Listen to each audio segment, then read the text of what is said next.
Prime Minister Jacinda Ardern says she has a certain expectation of behaviour from her ministers, which is why she acted in the case of Meka Whaitiri. Whaitiri stood aside from her ministerial portfolios yesterday while she was investigated for an alleged altercation with a staff member in her office. Ardern would not comment on Whaitiri's case today, including whether she was aware if her Labour colleague had a history of bad behaviour. She also would not comment on the reportedly high staff turnover in Whaitiri's office. "I'm leaving this to be completed by ministerial services. Once they've completed their report, then I'll make a decision on how it will be managed." Whaitiri, who is said to be difficult to work with, reportedly became involved in a heated exchange with a new staff member last week. "What I'm balancing here is principles of natural justice," Ardern said.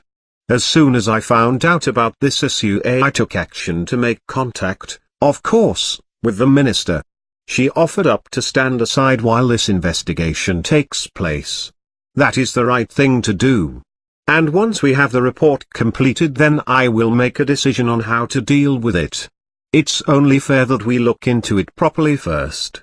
Ardern would not comment on reports Whaitiri manhandled a person out of her office. Asked about training for ministers, she said, "We seek guidance, as any employer does, from those who work across those issues to make sure that we're always performing as the public would expect us to."